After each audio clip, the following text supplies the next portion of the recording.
I have been secretly planning this video for a long time. Okay, technically it's not really secret, but I am so proud of myself because I feel like I've been secretly planning this. I've been working on this video for a while, and this is just a video of me reading books that other booktubers have recommended. My TBR has grown dramatically since joining BookTube, and that is so fun. I love hearing from other people some books that they have really enjoyed and their recommendations. And I finally decided that I needed to start reading some of the books specifically that I've gotten from other booktubers.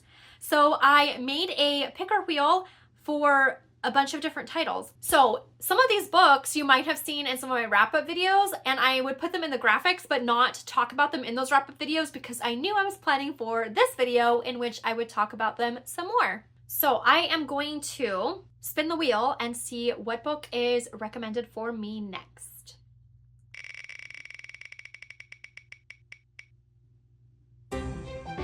Ooh. Okay. This book was recommended by Jess Martine. Martine recommended a couple books by this author, and I actually read Answers in the Pages in February of 2025, preparing for this video. I really liked Answers in the Pages, so I'm excited for Ryan and Avery. Okay, a lot has happened since I filmed the intro for that video, including the fact that I decided to break this video into multiple smaller videos. So today I am going to review the first two books that I read for this, not challenge, video. So the first one, as I already said, was Answers in the Pages by David Levithan. Answers in the Pages is a story about young people growing up, coming out to their parents, books, book banning, owning your own voice, how to use your voice to adults when you need to. Donovan is in middle school, I believe it's middle school. And his teacher assigns a book for class reading called The Adventurers. So he gets a copy of his book, he takes it home, he starts reading it, and he leaves it out on the counter. His mom picks up the book and starts reading it as well. Donovan didn't think anything of it, as it was just an adventure book about two people going on an adventure. However, his mom has different thoughts about it. She ends up talking to some of her friends, and soon the town is in an uproar because everyone is debating if two of the main characters in this book are gay. Donovan's mom is in the lead for trying to get this book removed from the curriculum and taken out of the school library. And Donovan is getting the pressure from his mom, pressure from his peers, trying to figure out what he thinks. He's talking to one of his beloved teachers. There's just a lot going on right now for Donovan. We're reading the main story about Donovan, and then we're reading some other timeline with some other characters, and we don't quite find out who that is until later. And then we're also reading sections of this book, The Adventurers, that was Donovan's assigned school book. So it's kind of fun reading part of The Adventurers along with the town and kind of figuring out some of the plot pieces through these different means. Usually I'm not a huge fan of dual timeline, but the way that this was done ended up being really beautiful and very meaningful. I really enjoyed this book on a lot of fronts.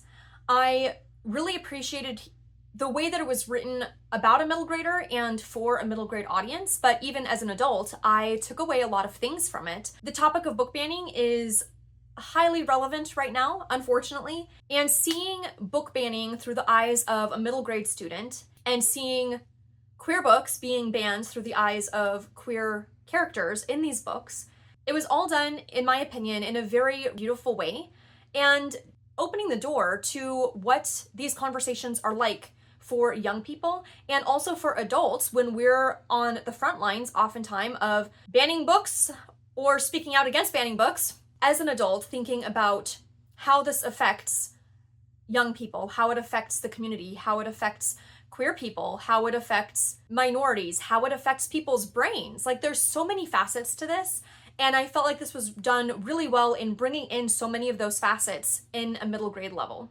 I gave this book 5 bookmarks.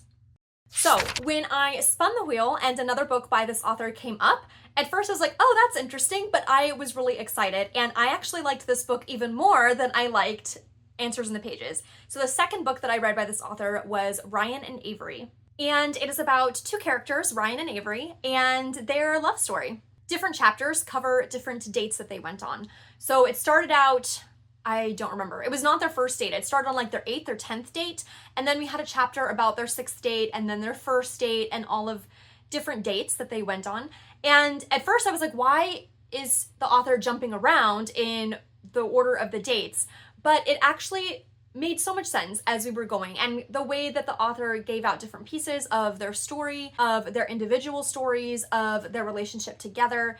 It ended up just being a really beautiful way of telling their story. So Ryan and Avery met at a dance, a queer prom, and they just formed a connection almost right away. And the story is about their first 10 dates and the varying things that happen to them, how they decide that they do want to pursue a relationship. All of the normal things that you would expect in navigating first love, compounded by, on one of the dates, when they encountered some very homophobic and hateful people and how they had to deal with that. There are sections about meeting each other's parents, and one set of parents being very kind and loving and accepting, and one set of parents being pretty much the opposite. I adored this book, almost every facet. This book made me think about a lot of things. I sometimes love first love stories. Sometimes I feel like there's a tendency as adults to think, oh, that's cute, that's sweet, but it won't last. And actually that kind of came up in this book. But the fact of the matter is, first loves and first relationships are so deeply meaningful and deeply personal. And the connection that these two boys had was just so amazing. I feel like I learned a lot, so much about healthy relationships from reading this book. And I feel like there are so many great takeaways about what does it mean? How do you, basic questions that every person in their first relationship is trying to figure out.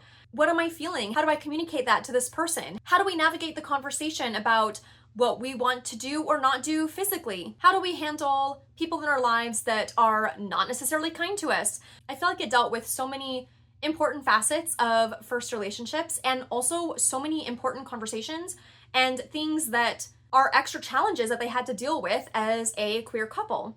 And challenges, quite frankly, that they should not have had to deal with, because people should not be treating people that way. And the fact, obviously, this is a fictional book, but this happens all the time in real life. So I really enjoyed this book. The healthy aspects of what it means, of what to look for in a significant other and how to be a good significant other.